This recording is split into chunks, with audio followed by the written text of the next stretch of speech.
Hello guys, welcome to Law Tie. Today we learn in this video about section 34 and section 149. Section 34 बात करता है common intention की, section 149 बात करता है कॉमन ऑब्जेक्ट की। कॉमन इंटेंशन पढ़ते हैं पहले। कॉमन इंटेंशन बात करता है जॉइंट लाइबिलिटी की, मतलब ये कि सेक्शन 34 खुद में अप्लाई नहीं होता है, ये हमेशा कोई दूसरे सेक्शन के साथ अप्लाई होता है और पर्सन जॉइंटली लाइबल होते हैं। इस सेक्शन में लिखा है जब दो या दो से ज़्यादा लोग मिलकर कोई क्रिमिनल एक्ट करते हैं जिनका इंटेंशन कॉमन है, हर एक पर्सन लाइबल होगा सेम उसी तरह से जैसे उसने अकेले वो एक्ट किया हो। जैसे ABCD 4 पर्सन हैं, उन्होंने सोचा कि ई के यहाँ जाकर चोरी करते हैं। ABCD तीनों गए वहाँ पर ई के घर चोरी करने। देन D बाहर खड़ा था एज ए गार्ड कि कोई आ ना जाए इसलिए। अब हुआ यूँ कि वो लोग तो चोरी कर रहे थे और ई घर के बाहर आया तो D था। अब D को समझ नहीं आया, वो डर के मारे उसने उसको नाइफ से स्टैब कर दिया। अब इस केस में ABCD चारों इक्वली लायबल होंगे मर्डर के लिए। भले ही वो D ने किया है बट ABC भी उतने ही लायबल होंगे जैसे उन्होंने अकेले एक पर्सन का मर्डर किया है। इसके एसेंशियल एलिमेंट देखते हैं। फर्स्ट है सम क्रिमिनल एक्ट, सेकेंड है criminal act done by several person, third है कॉमन इंटेंशन, फोर्थ है participation in the criminal act. इसको डिटेल में समझते हैं। सबसे पहले आता है criminal act. Criminal act individual act को रिफर नहीं करता है, ये ग्रुप एक्टिविटी होती है जहाँ दो या दो से ज़्यादा पर्सन्स होते हैं और फर्दरेंस ऑफ कॉमन इंटेंशन में कोई एक्ट करते हैं। एक्ट छोटा हो सकता है, बड़ा हो सकता है, पर वो सब लायबल होंगे इंडिविजुअली हर एक एक्ट के लिए। सेकंड में सिर्फ इतना ही बोला है कि दो या दो से ज़्यादा जने होने चाहिए इसमें। थर्ड आता है कॉमन इंटेंशन। अब समझते हैं ये फर्दरेंस ऑफ कॉमन इंटेंशन क्या है।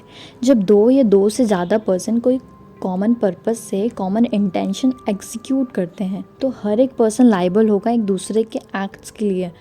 यही कोर्ट ने ऑब्जर्व किया था गणेश सिंह वर्सेस राम राजा केस में। नेक्स्ट है महबूब शाह वर्सेस एम्परर।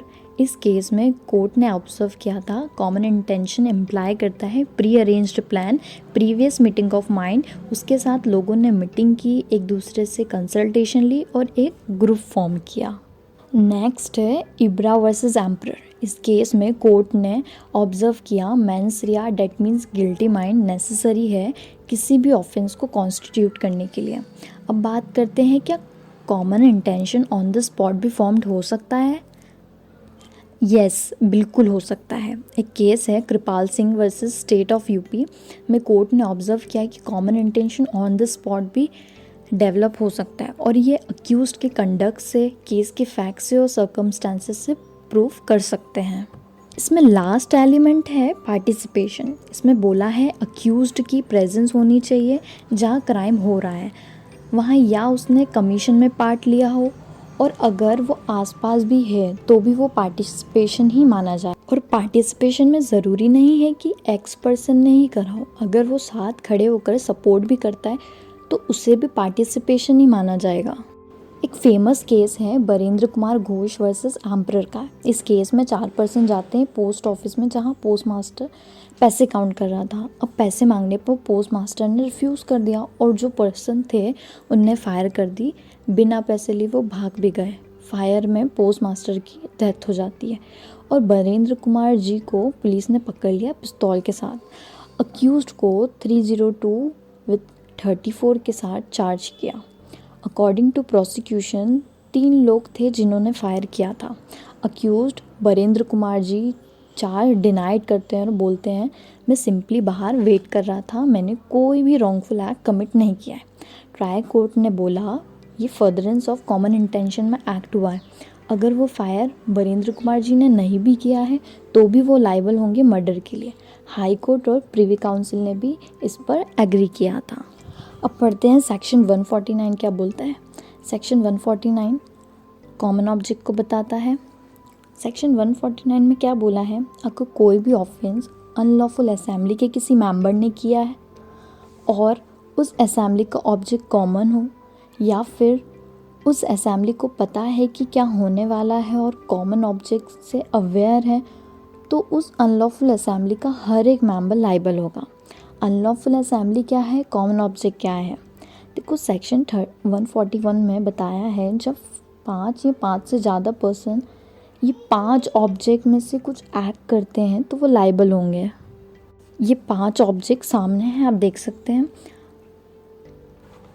अब सेक्शन 149 के कुछ इम्पॉर्टेंट पॉइंट्स देखते हैं। फर्स्ट है एक अनलॉफुल असेंबली का होना ज़रूरी है। सेकंड बोलता है क्रिमिनल एक्ट अनलॉफुल असेंबली के किसी मेंबर ने किया हो। थर्ड बोलता है जो भी एक्ट यहाँ किया गया हो असेंबली के कॉमन ऑब्जेक्ट के लिए किया गया हो।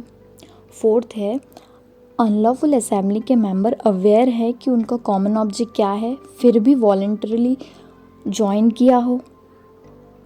अगर कोई अनलॉफुल असेंबली के मेंबर को कॉमन ऑब्जेक्ट पता है फिर भी वो एक्ट के टाइम वहाँ प्रेजेंट था तो उसकी प्रेजेंस भी इस सेक्शन में ऑफेंस के लिए उसको लाइबल बताती है। डिफरेंस समझते हैं सेक्शन 34 और सेक्शन 149 में। सेक्शन 34 में 2 या 2 से ज़्यादा लोग होने चाहिए, वहीं सेक्शन 149 में 5 या 5 से ज़्यादा लोग होने चाहिए। नेक्स्ट है सेक्शन 34 कोई भी स्पेसिफिक ऑफेंस क्रिएट नहीं करता है, बस एविडेंस की रूल को बताता है। वहीं सेक्शन 149 इस स्पेसिफिक ऑफेंस क्रिएट करता है। नेक्स्ट है सेक्शन 34 किसी भी टाइप का हो सकता है, पर सेक्शन 149 में जो ऑब्जेक्ट सेक्शन 141 में दिए हैं वही होंगे। सेक्शन 34 में बोला है प्री प्लान ज़रूरी है और प्रायर मीटिंग ऑफ माइंड ज़रूरी है, पर सेक्शन 141 में अनलॉफुल असेंबली का मेंबर होना ही काफ़ी है। सेक्शन 34 बोलता है फर्दरेंस ऑफ कॉमन इंटेंशन में होना चाहिए, वहीं section 149 furtherance of common object में होना चाहिए। Okay guys, thank you so much for watching this video. Do like, comment, share and subscribe करना मत भूलना।